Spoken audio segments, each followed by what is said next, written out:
March 20th, 2025. Obedience to the Will of God, that is, to the Truth, by Reverend Pablo Martin. Dear brothers and sisters, our spiritual formation consists, in summary, of three things: knowing who God is and what He does, His works, knowing what we are, and knowing how our relationship with Him ought to be. In our last meeting, we saw the need to respond to God's love by giving Him proof of fidelity. Our life on earth is the time of trial that God desires to reward us. We also saw how in this trial the enemy often interferes with temptation to ruin us, temptation that God merely permits, giving us the necessary grace to overcome it. Temptation is always a deception, always disguising evil as good, falsehood as truth. The trial always consists of having to decide between preferring God or one's own self, God's will or one's own will. In trial, we easily slip due to our emotions, which seek to prevail and impulsively drive us toward our own self. We must master them so that good sense, illuminated by faith, may guide us. Among the many ways the love of one's own self disguises or hides itself, it can even lurk behind a supposed obedience. Obedience to norms or to those who command, obedience to the Pope, as some say. The first Pope, St. Peter, told the high priest Caiaphas, "Whether it is right in the sight of God to obey you rather than God, judge for yourselves." Acts 4:19. We must obey God rather than men when they contradict God. In the time we live in, one of great systematic deception, we cannot speak of blind obedience. Authority and magisterium must never be confused. They are two distinct things that ought to align, but often do not. We have no power against the truth, but for the truth. 2 Cor 13:8. Not everything deserves obedience, and we have a duty to disobey many things. Obedience is not owed to anyone in all matters. God has given us an interior tribunal, our conscience, over which no one has authority except God. To obey in lawful and just matters is virtuous. To obey those with authority in matters within their competence is a duty and a path to holiness. But to use the divine will to impose one's own human will is diabolical.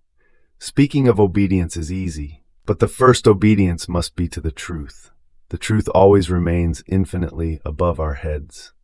It is painful to see how many blind guides lead other blind souls and call themselves teachers when only one is the teacher, Jesus Christ. None of us owns the truth. We can only be its disciples and witnesses. Yet since most people tend to seek someone to lead them, solve their problems, and direct their path, while they content themselves with following, that someone can easily fall into the temptation of believing themselves a master and guide. My brethren, let not many of you become teachers, knowing that we shall receive a stricter judgment. James 3:1. Pope Benedict XVI said on April 14, 2012, "The priest does not teach his own ideas, a philosophy he has invented, found, or that pleases him. The priest does not speak on his own behalf, nor for himself, nor to create admirers or a faction. He does not speak his own inventions. Amid the confusion of all philosophies, the priest teaches in the name of Christ present, proposing the truth that is Christ himself, His word, His way of living and acting. For the priest, what Jesus said of himself applies. My doctrine is not mine. John 7:16. That is, Jesus does not propose himself, but as the Son is the voice, the word of the Father. The priest must always act and speak in this way. My doctrine is not mine. He does not spread his own ideas or preferences, but becomes the mouth and heart of Christ, making present this one and common doctrine that has created the universal church and creates eternal life. Jesus humbled himself, becoming obedient to death, even death on a cross. Philippians 2:8. These words leave no room for doubt. They invite us to meditate and humbly ask for light to better comprehend God's love and what sin is, how much evil, injustice, and pain sin causes to God's love. Yet God's divine nature is infinite happiness. For this reason, to feel such humiliation and sorrow, He willed to experience the need for another nature in which He could feel it. This is the human nature of Jesus Christ. Does obedience exist in heaven? Jesus, though he was a son, yet he learned obedience by the things which he suffered. Hebrews 5:8. Because in heaven he did not know what obedience was. Obedience to whom? To the Father. But the Father and the Son share one heart. They are united in one love, the Holy Spirit. The three divine persons have one will. Yet when Jesus, though he was in the form of God, did not regard equality with God as something to be exploited, but emptied himself, taking the form of a servant, being born in human likeness, and being found in human form, he humbled himself and became obedient to the point of death, even death on a cross. Phil 2:6-8. He then learned what obedience is, to feel his human will distinct from the divine will, to which he submitted. Jesus felt all the sorrow caused by the separation of all human wills from the divine will. This is what gave him death and death on a cross. When did the need and duty to obey God arise? When humanity, having been created or having separated from God, must freely return to him. This is the essence of trial. Our will must respond to his. In heaven, the response is already given, and the creature has returned to God's embrace. There, obedience is no longer necessary. All live in God's will. Pope Benedict XVI stated in his first encyclical Deus Caritas Est, 17, "The yes of our will to his will unites intellect, will, and sentiment in the all-encompassing act of love. To want the same thing and reject the same thing. This is what the ancients recognized as the authentic content of love, becoming like the other, leading to communion of will and thought. The love story between God and humanity consists precisely in this. Communion of will grows into communion of thought and sentiment. Thus, our will and God's will increasingly coincide.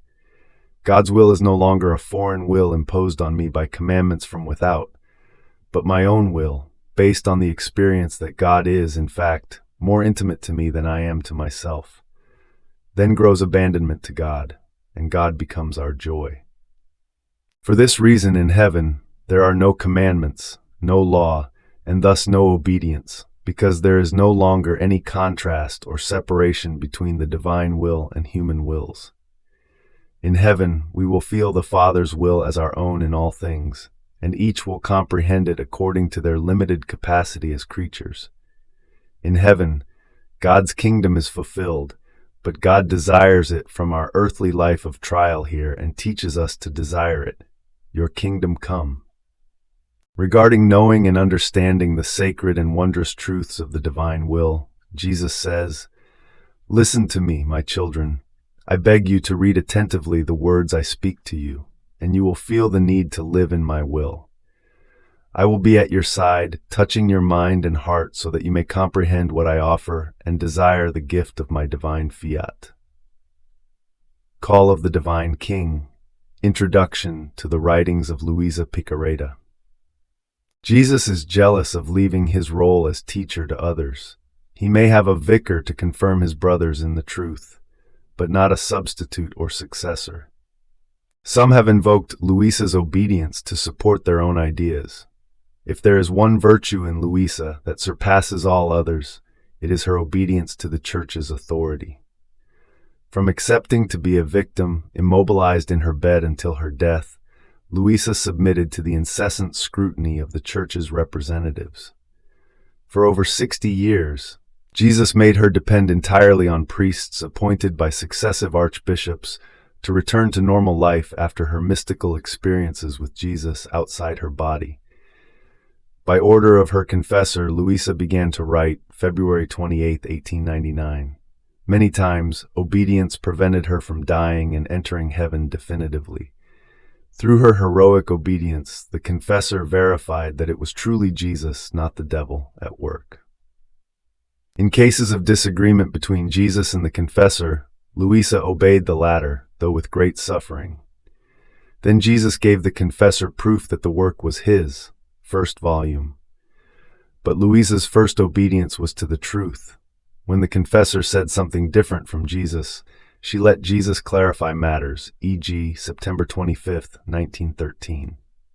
When in 1938, three of Luisa's books, The Hours of the Passion, The Queen of Heaven, and In the Kingdom of the Divine Will, Dawning Light, a summary of the first 4 volumes, were placed on the then Index of Prohibited Books, despite having the Nihil Obstat of St. Annibale M. de Francia and the Imprimatur, Luisa sent her Archbishop an act of submission through him to the Holy Office, stating, spontaneously and immediately, I fulfill the duty of a Christian soul to humble myself in unconditional, immediate, full, and absolute submission to the judgment of the Holy Roman Church.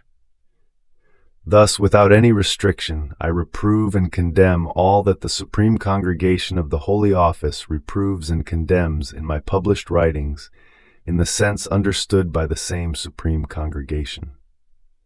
Those who claim to use Luisa's obedience to church authority to support their own ideas must specify what exactly the Church has reproved and condemned in the writings. Nothing. Those encountering Luisa's writings for the first time may initially feel disoriented, whether due to the subject matter, her mode of expression, or because Jesus' announcement is a great surprise. Quickly, it becomes an intimate stirring and joy, or, conversely, an instinctive disagreement and rejection. Before even judging what we read, we are judged. In the writings, we seek reasons for our feelings, unaware that the reasons lie within our conscience. From the first pages, Jesus warns us, I communicate myself as much to the humble as to the simple, for they immediately believe in my graces and hold them in high esteem, even if they are ignorant and poor. But with others I am very reluctant, because the first step that draws the soul near to me is belief. Thus, with all their knowledge, doctrine, and even holiness, they never feel a ray of heavenly light. That is, they walk the natural path and never touch even a little of what is supernatural. Here's the reason why, during my mortal life, there was not a single wise man, priest, or powerful person among my followers, only the ignorant and poor, for they were more humble, simple, and ready to make great sacrifices for me. Book of Heaven, Volume 1, May 19, 1899. Yesterday, we celebrated the feast of St. Joseph.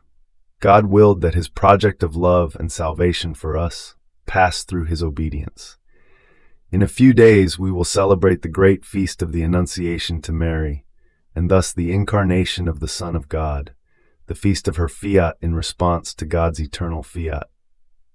Glory be to the Father, and to the Son, and to the Holy Spirit, as it was in the beginning, is now, and ever shall be, world without end. Amen.